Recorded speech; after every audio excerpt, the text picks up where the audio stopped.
What's up, everybody? We got Benjamin and Ivy, and we promised everybody that we would do a conversation about our relationship, strategies that have helped us, and just being humble here. And don't want to come off as the we know what we're talking about kind of couple. We've certainly seen that one guy who was like a marriage coach that got a divorce, and it's just like, that's a bad look, you know what I mean? Yeah. I mean, this is also more so just for us to have, for keepsake, conversations that mom and dad had before baby was here. Yeah, and answer questions for our friends and family For and our sure. community Wisdom on to pass down from our own experiences. how to build a good relationship is certainly something I've you know had to study a lot and then apply a lot, and I think that my background helps a little bit in that. Certainly, I would say so. yeah, certainly. Free therapist, Yeah. at least a good kind though. Like the wrong therapist could make your relationship worse. Yeah, that's some scary stuff, man. No boundaries. So I know there's several questions online that people ask that we can certainly answer along as we go. But it's sort of just to frame the conversation for our own sanity, so that way we don't get overwhelmed and on too many side quests, which we do love. We do want this to be about 45 minutes or an hour, so it's about the limit. I certainly want to go through what is the mindset or the approach to even get into a relationship. That was a big deal for me as somebody who was chronically struggled with relationships and was single a lot. And I know that you were perma-single or single forever until you met me. I was pretty single. You were the most single. I think that was actually one of the questions that we had. Let's see. Well, I guess the question was there any doubts about a relationship before it became official? If so, what changed? Wait, move your leg. I don't like Come on. that. No. Should put my leg up, I'm trying to get relaxed. I think certainly, in the big picture, I would definitely advocate that it's not going to be perfect the way that you think that it's going to be perfect. Like that we saw each other from across the the room and our eyes sparkled and everything just went super smooth from there. That did not happen at all. There was many lumps, many bumps, and imperfections, and my buddy told me that in order for the relationship to be born, the idea of the relationship has to die. Like for Like you can't have it you're on trying a to control pedestal. it. You're trying to control it, make it this thing that you learned from Disney or whatever it was. Like perfectly framed, picture perfect. Yeah, there's not really a knight in shining armor or a dragon. Metaphorically, spiritually, those might exist, but are they literally there and that situation unfolds exactly? Sometimes it do, but not all the time. Yeah. So, in terms of like the willingness to engage in the relationship, for me personally, I think that I got to a point where just so many superficial relationships in a row, and I just remember like Because you had quite a few relationships, or at least a handful before me. probably like 4 or 5 girlfriends, 6 maybe, and then a lot of situationships is what they call those. And mind you, all my legitimate relationships were before I was conscious. Like the boyfriend girlfriend thing. Yeah. Because back then you don't really know what you're doing. You know what I mean? Like dating with the intention to marry. It's sort of like I don't even really know what I'm doing here, which I feel is like how a lot of relationships are born for people. It's like, what are you doing? What am I doing? And then they weirdly come together. Yeah. And then they don't really understand what that means, and they don't understand what marriage means either. And then they get married, so now they're bringing all those weird beliefs and ideas and approaches into their marriage, Yeah. and they keep it the same. And now you're trying to figure it out without having any kind of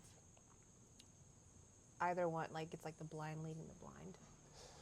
Yeah, well, it's just bad habits carry over, and as much as you wish that, the marriage is like going to, save you, everybody seems to think that or feel that, or even the title of boyfriend, girlfriend is going to, save you. Yeah. So it's really, it can help, if you live it and you sort of like become the title and transition. That takes a lot of consciousness though, and a lot of intentionality that I don't think a lot of people Yeah. end up putting into it. So I guess what I've seen is like divorce and separation over and over and over and over again as a as a therapist and as a psychiatrist. You hear that a lot, and a lot of people, it's like, how did you end up together at all? Like, how did this happen? Was there ever any love? And they're like, and they always rationalize it. And they, of course, at that point in time, they refuse to see that, though, And they're already complaining about how terrible their partner is. Mm-hmm. They're not going to be like, oh, yeah, at one point in time, I loved them. It's like they don't want to revisit those positive emotions. So it's kind of a cop. Yeah, I would say I was pretty skeptical of what it even meant to be in a relationship, like what marriage was, because I had never seen it like a happy, healthy version modeled in front of me. Yeah. And you see all these people around you kind of doing the same thing of like getting in relationships, getting out of relationships, infidelity, the drama. I guess And you just probably kinda heard a lot get of that. jaded. You probably heard a lot of that in the nail salon. Not really. Really? Wow. I feel like that's like where all the tea is spilled. I mean, I don't know. I feel like the nail salon drama that I heard about was just really petty stuff. Yeah. She stole my client. Oh. wasn't the inner workings of Mr. people's Big minds. Tipper is all of a sudden going to Julie now. Dang. Yeah, it was. I mean, that was the extent of it. Word. More so, just social circles. Yeah. Yeah. And then I guess I had the advantage of being outside of ever being in a relationship, so I saw everybody else's. Right. A lot of what not to do, Mm-hmm. I feel like, is what you were exposed to. Yeah, And myself. a lot. Yeah. A lot of what not to do, but not so much what to do. Right. It was like, okay, don't do that. So much information on what bad relationships look like. So now I'm like, what is the point even of getting into a relationship? Yeah. Well, you're definitely protective of it. So if you never had a boyfriend until me, and you were like, what, 25 years old? Mm-hmm. 26, I think we started 26. dating. Wow. I think I turned 26 when we No started boyfriend dating. until 26 is commitment. Well, I mean, that's when I started to ask questions. Before, it was man-hating energy.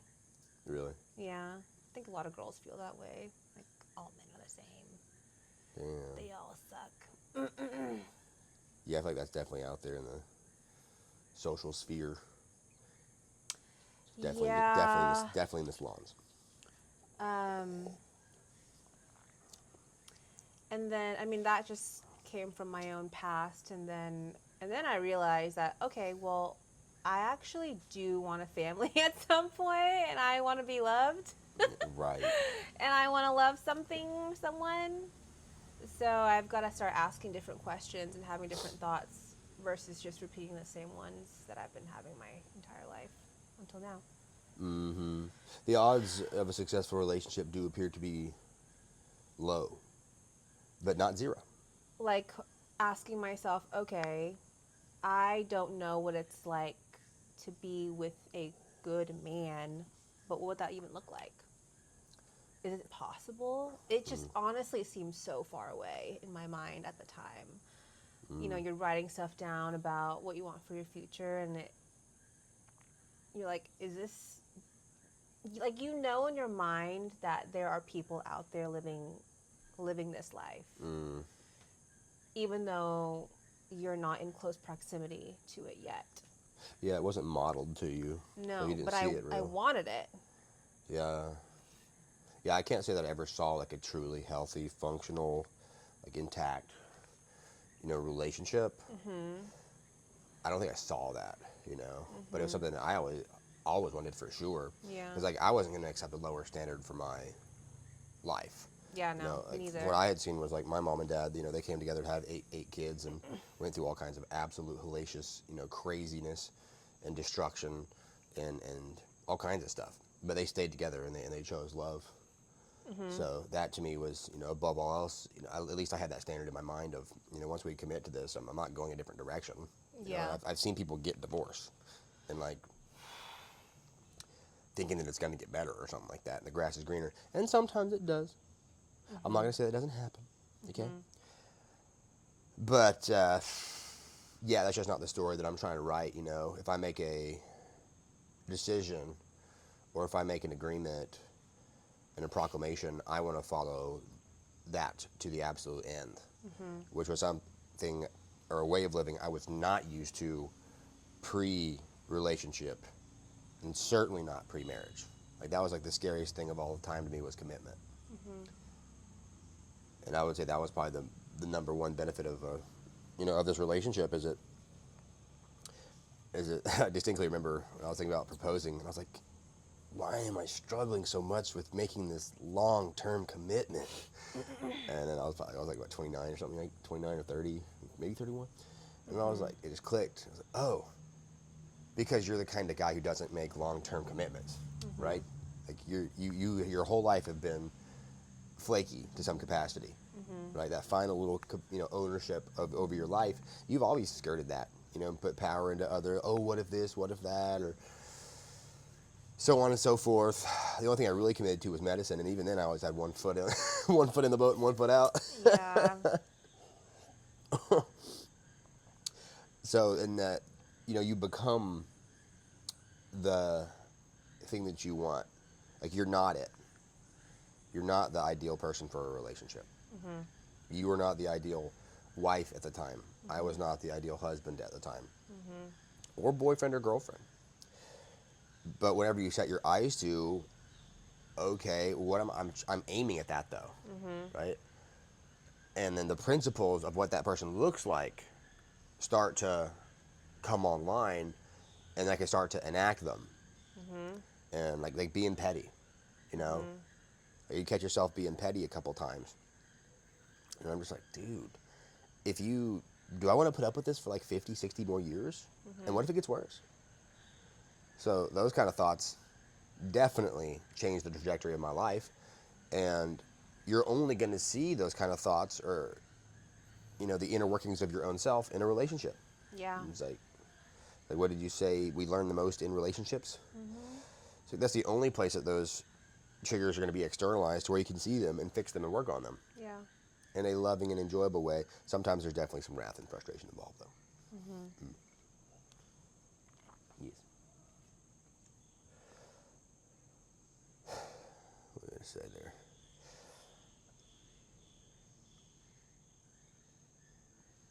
I would say one moment was, just being fed up with the whole, like, the superficial dating thing. I was just annoyed with that at that point in time. When you proposed, or what? No. When? Oh, no, when we got into a relationship. This probably would have been like, I probably would have been like 28 or so. This would be like my last year of med school. Yeah.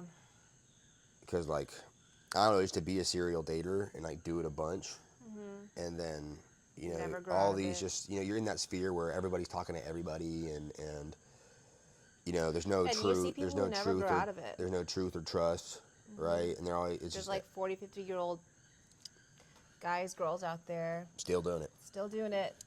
Yeah, 3 side pieces, and they're like talking shit about each one of them. It's like, bro. Yeah. And it's a dangerous pattern to get stuck in.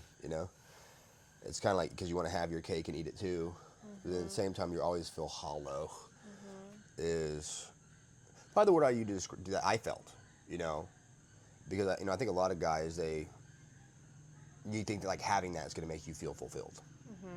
So like your Andrew Tate types, you got 20, 30 girls around the world that are all willing to fly out and meet you, like that's going to make you feel like you're the man and you're satisfied. It's like, it actually doesn't really do that. It's actually kind of the opposite. You're actually running from the deepest mirror, and something that you would truly be able to pour all of your love into intentionally. Yeah.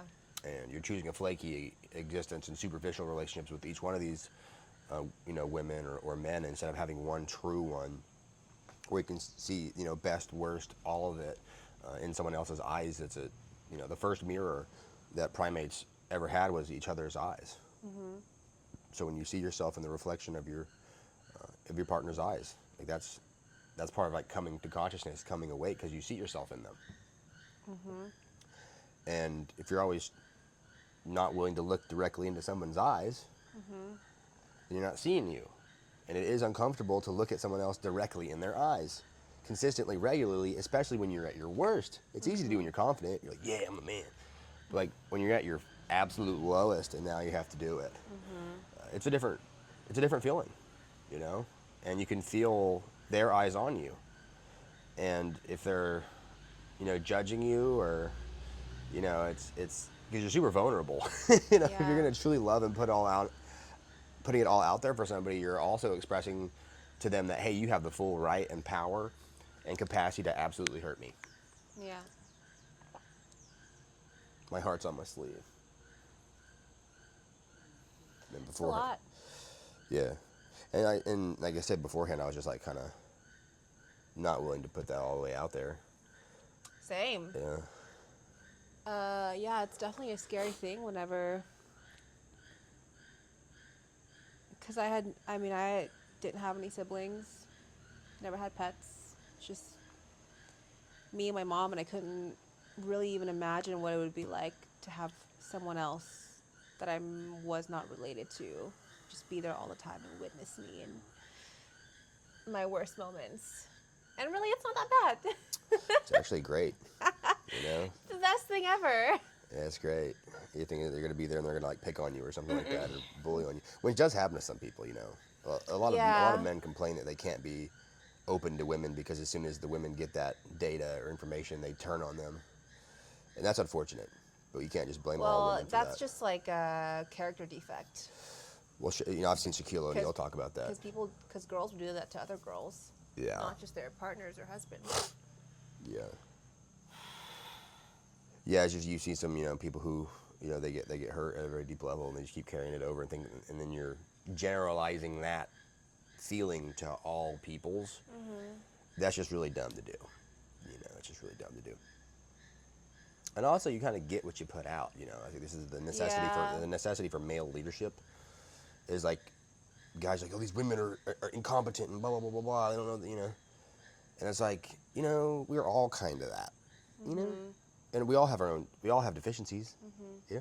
So what are the things that you're trying to fix in your life personally, and then extend that into the person across from you, who's also in agreement to the collective vision. Like I have a one-on-one connection with God, the Spirit. So do you. We're both recognizing that, but they shouldn't be like completely different end goals. Yeah. Like we should be working towards somewhat similar stuff. Like I think for us was just a functional relationship, And I think fitness was probably a huge thing. Just getting peaks in mood. Travel was also something I feel like just absolutely saved us. Getting out of our environments. Entrepreneurship. Good food. Yeah. Fitness, travel, entrepreneurship, Freaking community, massage, stretching and body work. Lots of stretching, lots of body work. Oh yeah, lots shout of out friends. Joey Barron. So the massage game, or like my buddy, he's a PT, physical therapist, and he just gave me one of his work tables. It's folded up and Oh, stuff. that was from Joey Barrett? Yeah, What? he hooks it We up. still use that table to this day. To this day. Thanks, Joey. No, for real though.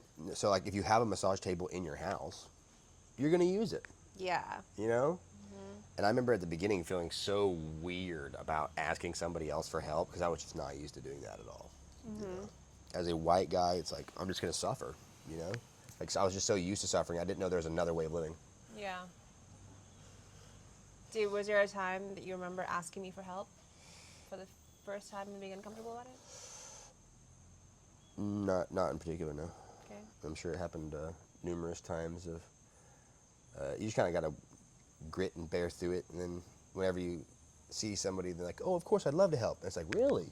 I was not expecting that. Yeah, I remember whenever we first started dating, I don't ever remember there being a barrier between me and the massage table and you. It was always, I think you suggested the idea, and I was always in to play around with it. It's fun. Mm-hmm. Yeah, Operation, operation table. for sure. I think the other thing was we were always in the gym, so you're always sore and creaky.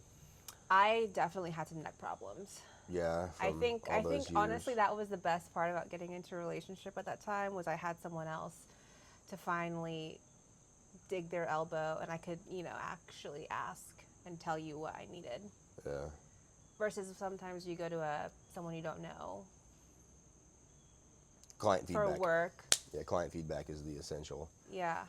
And now I would say probably the same thing with intimacy. But by the time you have, gone through this process intentionally, consciously, slowly, Mhm. with a true intention to just help somebody, Mhm.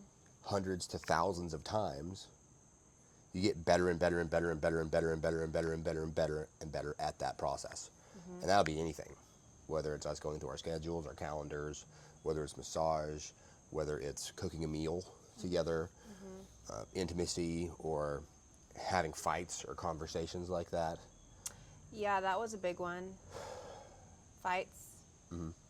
for me, Yeah, or the you're lack thereof. terrible at I it. would just go silent. He's terrible at it. Tell me what's wrong, and I just couldn't do it. And yeah, It's the craziest thing ever. you start crying. It's a wild experience. It's like, I did not understand. I mean, I kind of understood. Like, it just took me a while just to be like, you could never express yourself in your environment about how you truly felt because there was no one there to listen to you. But now there's someone there to listen to you and actually work through those problems with you. Yeah, it was really scary. About like stupid stuff too. Stupid stuff. Yeah, like a smoothie. I mean, yeah. I made a bad smoothie for Ivy one time and didn't fix it, and she was upset. Oh, She's like, you my didn't make it the way I gosh. wanted it, and I was like, so what? Drink it. I guess that's mind you. This is how I grew up. You have eight Yeah, siblings, I guess that's and true. it's like, yeah, some things, not everything's going to go yeah, your way. it's Actually, absolute. most things are not going to go your way. It's absolute slop, but it's nutrition. Get it in. Who cares? Yeah. Like for you, it's like the culinary Betrayal. The culinary experience is profound and it's love in each and every bite. And I was like, I didn't get that. I get like microwave meatballs. Yeah, that was the first one of many stupid little. I mean, it was a good practice to then later on express more serious more serious topics. Had to start somewhere. Yeah. Obviously at the beginning of a relationship, there's going to be, beginning of relationship stuff going Yeah. down, and then as it evolves, it's going to get deeper and deeper and deeper and deeper. Mhm. And numerous things start coming out of the bag. Yeah. Okay, so that was first question. I Which feel is like we what? answered that. What were the doubts that we had, and before it became official? If so, what changed? Okay. I feel like we answered that. Doubts. I mean, well, one thing I knew is that you were all in, right? Because I had known you for an extensive duration of time. Mhm. So that was one of the most important things for your boy was I had major trust issues, and I knew at that point in time that you loved me for who I am, that you weren't just with me because I was a doctor or that I was tall or ridiculously good looking or and these kind of things.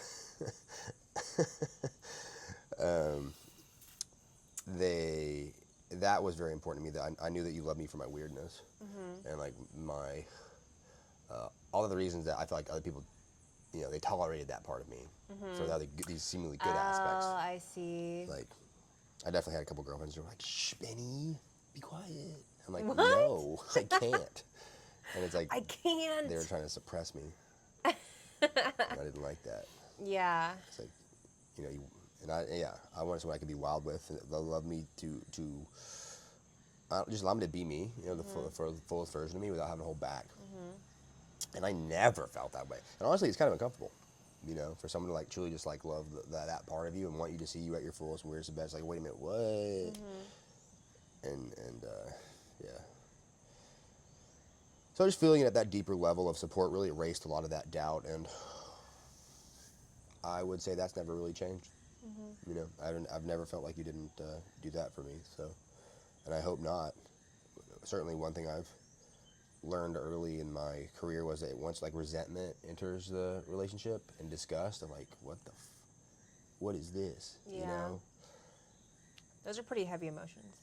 Yeah, They disgust. stick. Yeah, well, disgust is it's a visceral, get me away. Like when you see people's faces scrunch when they talk about their partner or they roll their eyes, Mhm.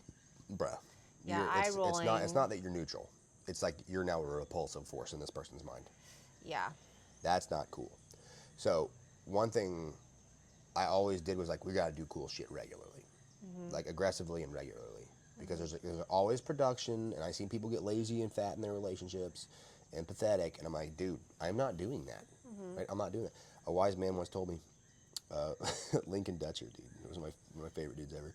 He's an ortho surgeon, and I saw him in the gym, and he was just going ham, dude. And I'm Mhm. talking, he was all veined out, looking crazy. And I was like, dude, I was like, man, you got it. I was like, you got a girl? Why are you doing all that, bro? And he just looked at me dead in my eyes, and he was like, Mr. Steele, your girl is out there, and he's training harder than you. And I was like, oh Dang. my God. And I was like, that's a great point. That's hilarious. You know, a lot of dudes, you get into the relationship, and then you get lazy, Mhm. okay? And then whenever you get lazy, she gets lazy, so now she got wandering eyes. And then here comes this dude who's, you know, all the pheromones and he's killing it. And you, in sheer comparison to this guy, the only reason that she would stay with you is because of the sheer religious responsibility and commitment oath she made to her marriage. Mhm. But every other cell in her body and desire is saying, go with this, you know, Rahulio mofo who's oiled up on the beach. She's like, Jesus Christ. Oh my God. It's real. Yeah. It is very, very, very, very real. And like I said, definitely one of the benefits I had was just talking to hundreds of people whose relationships went south and hearing their stories. Mhm. It's like, my God, don't do this, don't do this. Don't. It's just pattern recognition, you know? And the Mhm. more that you're exposed to and hurled into of human stories, then you start to recognize patterns.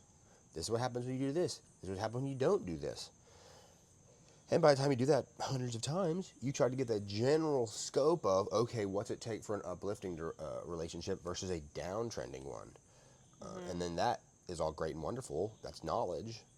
And then wisdom is to do it, is to shut up. Apply. And even though it sucks, dude, it sucks. There's definitely some times, right, you know, I had to be humble in terms of our relationship because, like, you just want to get pissed off as a man. Like, do what I say. Just do it. Mhm. Submit. And that's actually not good. That's actually satanic. Okay, Yeah. that's the desire for control that controls you in the relationship. Mhm. Hmm.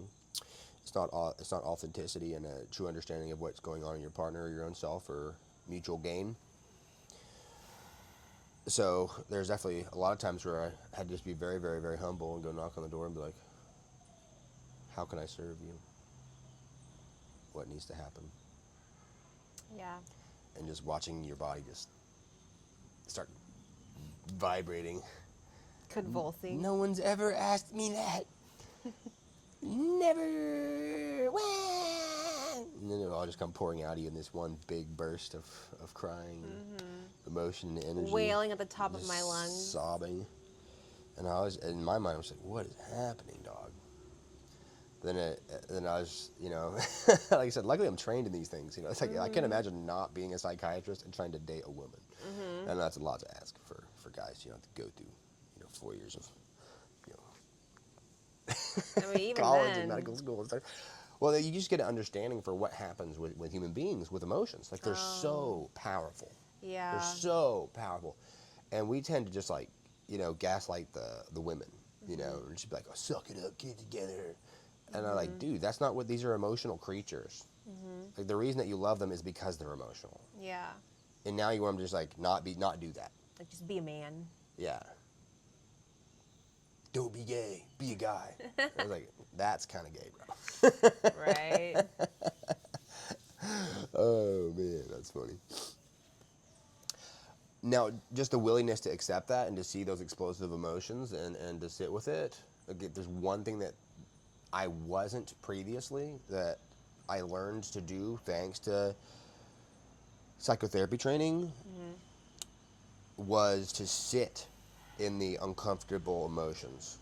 Yeah. Because it used to be like when people started like crying and stuff, I'd be like, yeah, I don't know what to do right now. What do? I gotta get out of here. And I would just exit the room. Yeah. I would never sit with somebody throughout that entire process. Like I come in like one of Ever? my brothers and sisters and they'd be crying or something like that, or my dad, I'd just be like, I'm out of here. You know? Like I don't want to see that.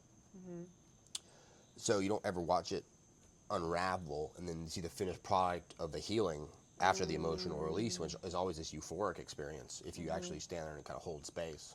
That is the healing process happening. You can't exit the room before that happens. Otherwise you're seeing the worst of it and jettisoning. Yeah. Yeah. And I think that's what leads to these superficial relationships. Oh, you can't handle The uncomfortable moments. the uncomfortable moments. So it looks like, strength to have a bunch of girls or something like that. It's like, yeah, you're really just, not willing to pretty go easy. deep with somebody else. If you're not Yeah. willing to go deep with another human being, that means you're also not willing to go deep with your own self. So you're a flake. Oh, man. Yeah. Oh, that sucks. I mean, I think that's the general feeling that most people get when they see a guy, or, yeah, pretty much a guy like that. Yeah. Of like, oh, okay. Yeah, He's well, scared of something within himself. right. And I think you can tell when you meet those type of guys or girls. It's like there's always this like tough exterior, like they're acting like they're hard or whatever it is, but like that is the most brittle shell I've ever seen. Yeah. Same thing with your thugs and your gangsters, and they did these experiments in the 80s and 90s and 2000s where you would get these, gang members in to therapy, and as soon as you start talking to them, they're blubbering and crying and weeping. You don't know what I've been through. Yeah. And it's just like, fatherlessness or whatever it may be, and like parents left them, and now it's like this false bravado that they put on and acting tough, but it's just it's a protective shell to, try to keep that inner child that was hurt and alone. Yeah. Like you safe. never fully heal it. Yeah, You just hide it. yeah, sucks. So I feel for him.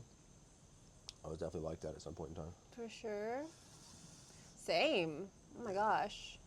I used to be so cut off from my emotions. Yeah, I remember that. Like Remember I those could days. just, if anything started stirring up inside me, I would just shut it down so fast. And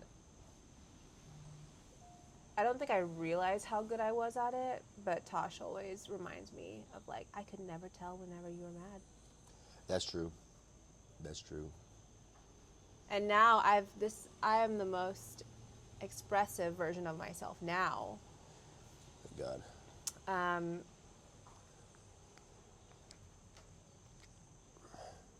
It's just, life is so much better that way. And I just want to close out that thought that, whenever you see yourself go all the way through the emotion, Yeah. and then you get to ride that upward part of the wave, it's epic. Yeah. Like, whenever you have that emotional release, and then the relationship gets to, like, come back to even higher and higher levels. Yeah. It makes it worth instead it. of just trying to hold on to the middle part, the neutral part, and never stray too far from it. Yeah, just don't be afraid of uncomfortable conversations and Because then you end up uncomfortable numbing a lot of emotions. stuff. The sacrifice will be worth it. This is the only way I could describe it. Is in the moment, it is absolutely self-sacrificial. It sucks to be humble and to how can I serve you, even though it feels like this person's done everything wrong, and you're correct in every single form or fashion. Right? And be like, how can I serve you? Where could I have went wrong? Because I'm not seeing something, that you're experiencing something that's I'm different. Just a communication related issue. And true ownership and responsibility, I think, was certainly born because I started dating to marry, not just to date. That's a big transition. Like I have to absolutely own if there was even 0.00001% of it being my fault, it's my fault. And if we both operate that way, we're gonna be totally fine. Yeah. If we start pointing the finger, though, and the human instinct is to point the finger, but your relationship is just a mirror, so you're just pointing point your finger in the mirror. Mhm. So I'm like, okay, well, what does it mean in me? So if I saw you, doing something wrong or me being like irritated at you, I was like, wait a minute, what's going on inside of me? And usually there was always something underneath the surface, and it would get externalized, and you see it first in your relationship with the person that you spend the most time with. This is what happened to every girlfriend I had before you. Then that's the reason that we ended up breaking up. I would get like quotes depressed or anxious or whatever, and then you start blaming your partner. Oh, this person, it's their fault. It's like, couldn't be the sleeplessness, couldn't be the scrolling, couldn't be the terrible lifestyle, or drugs and alcohol. It's got to be you. But really, it was just poor mental health practices. Yeah. And this person just happened to, unfortunately, be the recipient of that. Which should certainly be phase 2 of our conversation is, we had a brain health centered approach. If you're staying in better moods and better places mentally, that makes your life so much easier. So setting ourselves up for success in terms of lifestyle, we could probably do a whole other podcast on, which I think that we should. Yeah, that is a whole nother podcast. What do we do to stay healthy and well? Yeah, just We got spreadsheets. personal We got data points. practices. And then, But just routines, I mean, one thing that I will touch on is regulating your nervous system, which we did today before the podcast. Well, even at the beginning, we always like meditated together. Yeah, And meditation. We weren't Christian when we meditating started together. dating, but the concept of prayer, I think we were definitely doing that. Where I would just be like so burned out and fizzled out coming out of residency. One thing I definitely learned how to do was just to shut up Yeah. and just do the guided YouTube meditations. Or even laying down and breathing together is so powerful.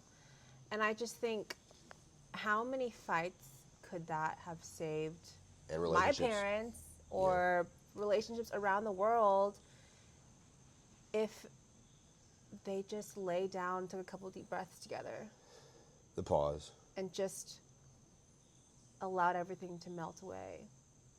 Instead of being uncomfortable and now you're trying to fix that with something else. As soon as And then you get irritable. as soon as your physiology gets dysregulated, it's a wrap. Yeah, because I had a little bit too much coffee this morning. My back hurts or my neck hurts. I didn't sleep because I was supposed to do, and then I wake up and this one thing is out of alignment. You didn't put the laundry in how many fucking socks, okay? And I pay all these bills. I do all of this work, and it seems intentional that you didn't do the laundry, Yeah. and the fucking socks aren't done. And now I'm going to work with no socks and or stinky socks, crusty socks, and it's just like, wow, the betrayal. That's so true. Right, and you don't have no idea what's going on in this other person's life, and yeah, so I would say that's definitely one of the things. Is I call it smoothing out the road. So once we have a clarified destination on where we're going in our lives to some capacity, and this is what I do for like people in one-on-ones. Okay, well, where are you going? Okay, there's a road that way. How do we smooth that road out? Because if you're just sitting there hitting speed bumps every single thing, like it's just a really aggressive lifestyle. It's kind of shaking you to pieces, and there's no smoothness, no taper, no flow. Everything's garbage. Everything's a red alarm. Everything's disorganized. And being a former redneck, okay, rehabilitated, it was like that. Zero coordination. Your life is completely different than mine. One thing that you said early on is like it's kind of like cogs in a gear. If they're not lined up perfectly, then they ain't clicking at all. Yeah. But as soon as they hit and they click, now we become a well-oiled, uniform machine. Yeah. And everything just takes off to the races, and we actually synergize each other's growth. And you'll see your partner grow to levels higher and higher that you'd never possibly imagine, and for your own self. So, I mean, I got to see you evolve crazy levels super fast. And then I got to experience my own, evolution. Because, you think that getting in a marriage, what you're taught when you're young, is going to be like a bad thing. It's limiting or whatever. And that's just not true at all, dude. Like, I'm just feeling like an absolute king. Crushing it.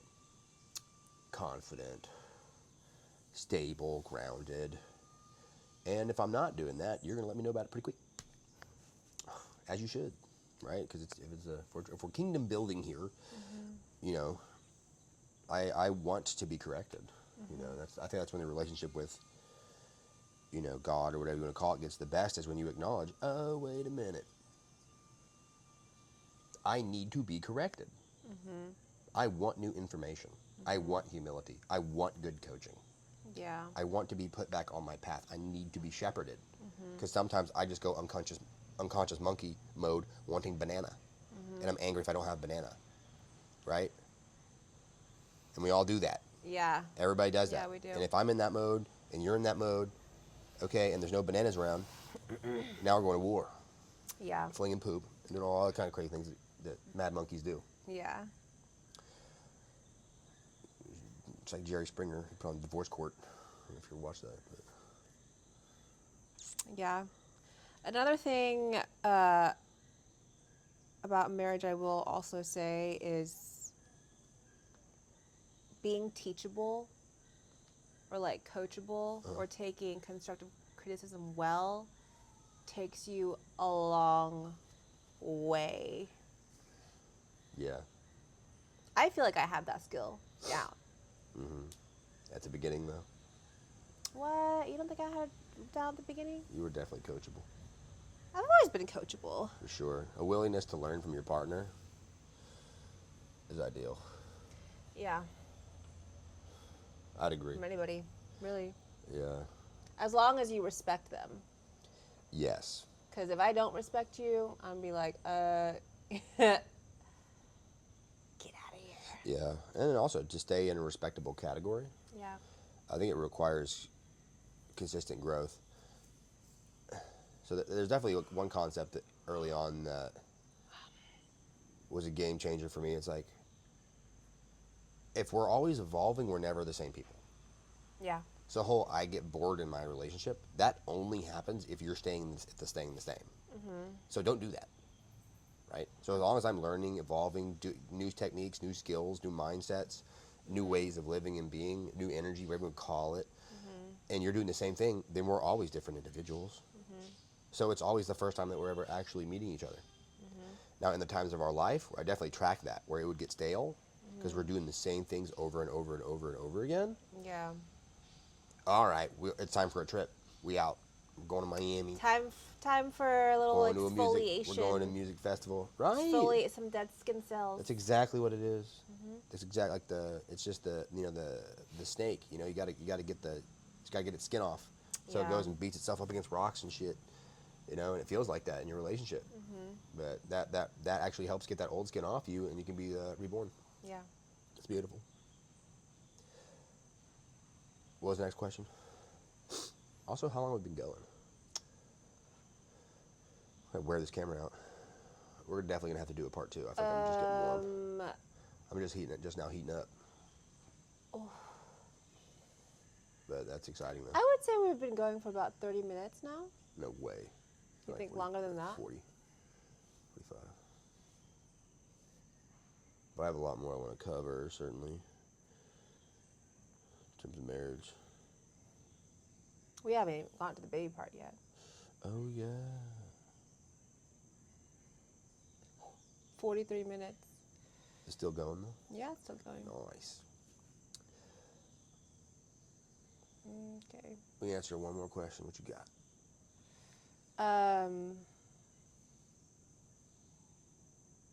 Well, the next question, I mean, there were actually quite a few questions. The next question was, is there an age difference, which is a boring question. That's pretty good. I'm 4 years older. 3. 3 years older. Next question.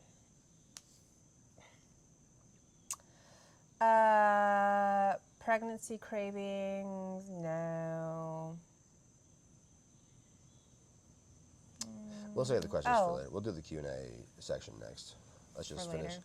Yeah, let's just finish strong for the good folks. Okay. Because we're definitely going to have to do a part 2. No, I think all of that was to at least get us into the relationship.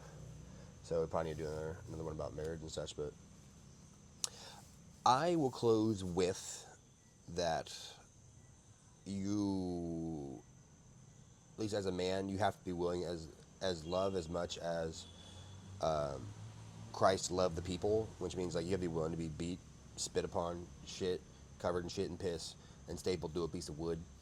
Like you have to love to that level, and to be able to experience and tolerate profound humiliation, all of that, and to maintain the love from within you, and your connection point to the Almighty.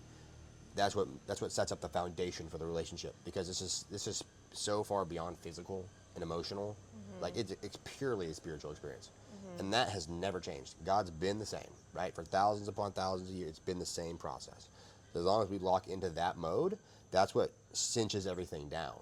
And I had that absolutely ground into me from just a life of being just absolutely wrecked. Okay, first of all, but residency, where you're working 80 hours a week and you're freaking in and out of the ER, and you're seeing crazy, like 20 crazy people in a row, and you're a crazy person, and there's just when I talk about paperwork, I'm talking about a disgusting amount of paperwork. Okay, and I can't. If you're seeing dude, 30 patients a day. that was one time. That was terrible. Oh my gosh. Yeah, it was bad. Now, especially for psych, because it's like straight paperwork. You gotta document all this crap. That's crazy. Their whole life story, pretty much. And in those like most horrific moments, there's only one thing that you can turn to. The infinite source and strength within. The Holy Spirit. Straight up, I remember infinite love brings infinite strength. Infinite love brings infinite strength. And just keep that over and over and over, and bringing my attention just only back to my breathing, and sort of creating this well within myself, this connection point that would heal me no matter where I was. And even if I was on the verge of death, I would still go there, and it would start to bring me back to life. So now that I had that proven, that like just the absolute worst of the worst of the worst, like, okay, we'll keep doing that, and then extend that into your relationship. So if I have that peace with God, and at the absolute worst, and it's guaranteed, like I don't have to be afraid of anything in this life at all, to be honest. There was definitely numerous times where I was on the verge of death. Yeah. So I guess that really boils down to is to train yourself at very, very hard levels, which we did a great job of. This is doing hard stuff together. Like the van trips, for example. Yeah, those are You're sleepless, your back hurts. The bed's always there's crumbs not in the bed. Level. The dogs are barking at 1 o'clock, 2 o'clock, 3 o'clock in the morning at nothing. It's hot sometimes. It's crammed. Power goes down. What else? Oh yeah, you need to poop and there's nowhere to go. Oh my gosh. There was, sometimes you feel a little claustrophobic when you've been driving for 3 days and you still haven't gotten there, and you just need to pull into this. And you're driving through Arizona and it's 107 degrees. I had my first van meltdown. Yes. It was awesome. Well, I'm saying, this is being very serious here, is, one of my old Spanish teacher, Senor Brown, he said, before you marry a girl, take her on a camping trip, like a rugged one. He goes, and forget all the stuff on purpose. And just act, and whenever she gets there and asks where's the toilet paper and stuff. What do you mean forget all the stuff on purpose? Like forget it on purpose. And then when you get out there in the woods, and then she's like, where is it? Like, oh no, we left the box or whatever. And he goes, and if she starts complaining and bitching, he's like, leave her in the woods. Just go. Like, run. That's not the person you want to be married to. He goes, but if you want the person who helps pack the toilet paper. Well, I guess even after the fact, to be forgiving. And then she's like out there catching squirrels, making shelter. Gotcha. Like, and is like trying to fix and correct the situation from a spirit of love. Adaptable. Right. Adaptability. And a willingness to. Making the best of the situation. And certainly forgiving. That's a very important, because like you forgot the box. Like the one thing you weren't supposed to do, you did. Still willing to forgive that. And it's like, okay, well, how can we get it right, get it tight, quickly? Yeah. And start to rebuild together, because there's going to be so many experiences of us messing up and effing up throughout the course of our relationships that is ridiculous. Yeah. Like we're always penduluming between conscious, connected, divine, conscious, individual, and absolute monkey chasing banana. Yeah. So like we have to accept that it's a pendulum, right? So those moments where we're incompetent and incapable are going to never stop happening. Like it's like one of the few guarantees in life is that you're going to be a dumbass, and I am going to be a dumbass. So that's where the forgiveness component comes in. Yeah. Like, okay, well, I certainly know that you're capable when everything's going well, so let's get it back to where it needs to be. And honestly, those pendulums are necessary because it'll certainly teach it. Let's not do that again. Sleepless, scrolling, drinking. We're not doing that. That makes us stupider, fatter, and slower, and more likely to get into a fight. And I can't stand being in a fight with my partner. There's no more disgusting feeling than that to me. And I'm willing to do anything to rectify that. Yeah. Mm-hmm. I can agree with that. Do difficult things with your partner. That will make everything else in your life easier. It's literally just distress tolerance. Like, if the hardest thing that you have to complain about is who's doing the dishes, you got a pretty easy life there, brother. And you need to go push some sleds, or drive off into a dusty sunset, or go jump into a cold plunge, eye to eye with your partner, and pray about it. Cool. All right, episode 2 coming up. We'll see y'all later. Any final closing remarks, Ivy? Choose love. Did you say cheese is love? Yes, that too. All right, we out. I'm hungry. I get it. Oh my gosh. Bye. I was starting to get increasingly more hungry every second that was going on. Do you want to turn it off? We need to turn it off, plug it in. Huh? Oh, you need to turn it off. My phone disconnected from it.